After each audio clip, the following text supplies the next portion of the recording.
తరువాత రాశి సింహరాశి. సింహరాశి వారి యొక్క రాశి ఫలాలు, డిసెంబర్లో వారి జాతకం ఎలా ఉందో కూడా గురువుగారి మాటల ద్వారా తెలుసుకుందాం. సింహరాశి.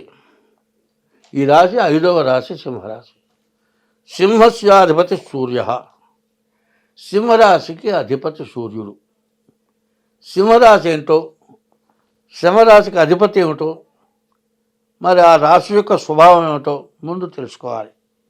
నువ్వెవరో నువ్వు తెలుసుకుంటే పర్యావరణ సంగతి నీకు తెలుస్తుంది. అది తెలియాలంటే సింహం. సింహరాశికి అధిపతి సూర్యుడు. సూర్యుడు చాలా గొప్పవాడు. సింహరాశి ఎట్లా వచ్చింది? ఈ సింహం అమ్మవారి యొక్క వాహనం.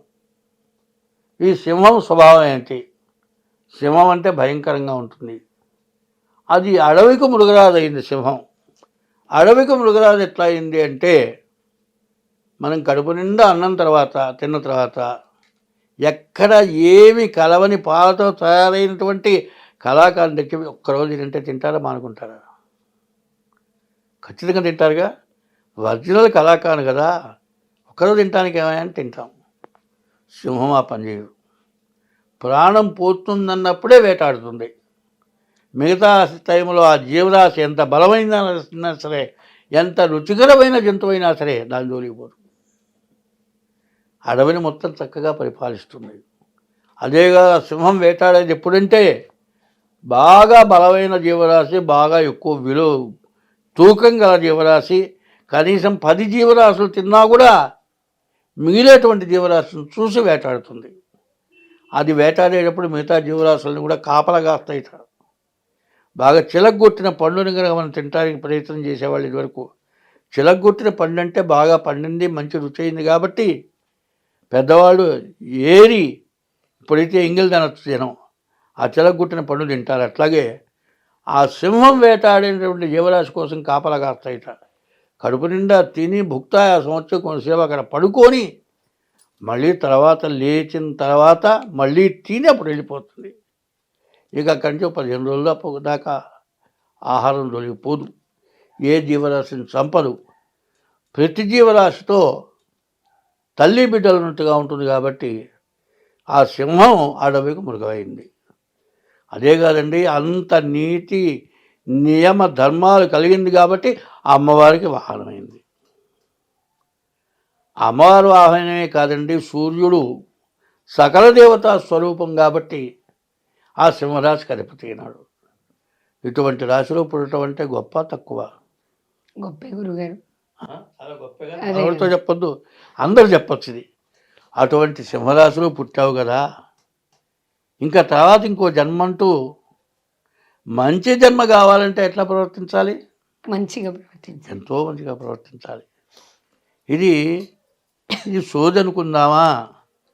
అందరూ ప్రవర్తించడానికి చెబుతున్నాను, నాకు మాత్రం అర్థం కావట్లేదు, మీరే ఆలోచించండి. ఇది నువ్వు గొప్పవాడివిరా, నరుక్కొని తినేవాడు కూడా అబ్బా నీ అంత మంచివాడు లేదురా అంటే ఇంకా ఎక్కువ నరుకుతాడు. అవును. అది మంచిదా ఇది మంచిదా అని నేను ఆలోచించి మంచిని ప్రత్యేకించి చెబుతూ ఉన్నా. కాబట్టి దీన్ని అవలంబించాలని, ఇందులో నేను చెప్పింది సింహరాశిలో ఒక్కళ్ళైనా సరే నేను చెప్పింది తెలుసుకొని మంచి ప్రవర్తన కలిగితే వాళ్ళ వల్ల ఎంతోమంది బతుకుతారు. వాళ్ళ వల్ల ఎంతోమంది మంచి దారికి వస్తారు.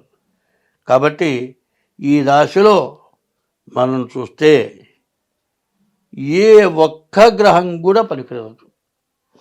ఏ ఒక్క గ్రహం కూడా పనికొచ్చేటువంటి పరిస్థితి లేదు సింహరాశికి. కాబట్టి ఇందులో ఏమీ మంచి అని చెప్పడానికి వెళ్ళారు. కానీ ఎటువంటి మంచి లేకపోయినా కూడా వాళ్ళు ముందుకెళ్ళగలుగుతారు.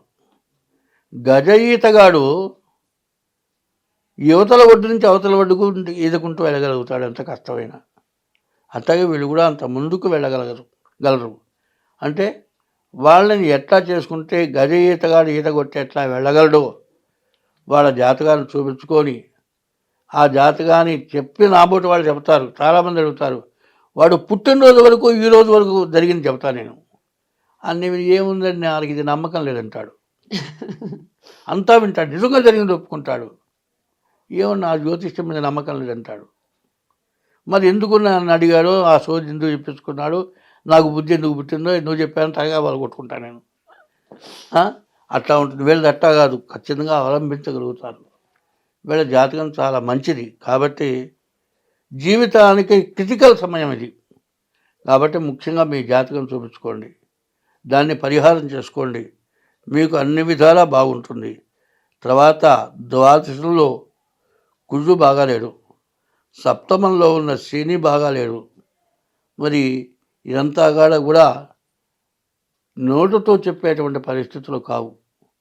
రకరకాలైన సమస్యలు రావడానికి చాలా ఇబ్బందులు ఉన్నాయి. ఈ మధ్య ఒక వ్యక్తిని చూస్తున్నాను, భార్య పిల్లలు కుటుంబం అంతా బాగున్నారు. ఒక మహాతల్లి వచ్చింది, మరి ఆ మాయలో పడ్డాడు. ఎప్పుడు వాడి జీవితంలో అట్లాంటి పొరపాటు పడలే, మాయలో పడ్డాడు. ఉన్నంతవరకు గురిగింది, ఉన్న ఉద్యోగం పోయింది, పిల్లలు వీళ్ళు వదిలిపెట్టిపోయినారు. వీళ్ళకంటే ముందు అది వెళ్ళిపోయింది మొత్తం తీసుకొని. అది ఎక్కడుందో తెలియదు. వీడికి పిల్లలు లేరు, ఎంతో ఐశ్వర్యవంతుడు, ఆస్తి పోయింది. ఎంత పోయినా కూడా వాళ్ళ జీవితం ఉద్యోగం కానీ, ఉద్యోగం అయిపోయిన తర్వాత రిటైర్ అయితే కూడా ఓ 25 మందిని పోషించగలిగిన ఉద్యోగస్తుడు వాడు, మొత్తం పోగొట్టుకున్నాడు. ఏమిటా అంటే నీ ప్రవర్తనే నిన్ను నాశనం చేసింది. కాబట్టి ఈ రాశి వాళ్ళు అట్లాంటి నష్టం పడటానికి కూడా అవకాశాలు ఉంటాయి. కాబట్టి వివరంగా చెబుతున్నాను, జాగ్రత్త పడితే ఎంత జాగ్రత్త పడితే అంత బాగా ఉంటుంది. సింహరాశిని మించిన రాశి లేదు, పూర్వజన్మ సుకృతం కలిగిన రాశి. ఇటువంటి టైంలో మనం జాగ్రత్త పడాలి. పూర్వజన్మ సుకృతమే కాదండి, ఒంటి నిండా మన తిరుపతి వెంకటేశ్వర స్వామి దర్శనానికి వచ్చాడు, బంగారం మోయలేనంత బంగారం మెళ్ళో ఉంది. ఎట్లా ఉందంటే దానికంటే పెద్ద పెద్ద 20 కిలోల రాళ్ళు తాడుగట్టి మెళ్ళో వేసుకుంటే బాగుంటుందేమో అనిపించింది, అంత బంగారం వేసుకున్నాడు. 20 కిలోల రాళ్ళు మెళ్ళో వేసుకుంటే వాడు జోలికి పోరు, కానీ ఈ బంగారం ఉన్నవాడిని మాత్రం నరికేసి బంగారం తీసుకెళ్తారు. అట్లా ఆ రకంగా నష్టపడాలా? 20 కిలోల రాళ్ళు మెళ్ళో వేసుకున్నవాడు తప్పించుకుపోవాలనేది అంటే ఆలోచిస్తే మీ జాగ్రత్త మీకు ఉపయోగపడుతుంది. కాబట్టి ఈ రాశి వాళ్ళు ఖచ్చితంగా మీ జాతకం చూపించుకోవడం చాలా అవసరం. స్వస్తి. ధన్యవాదాలు గురుగారు.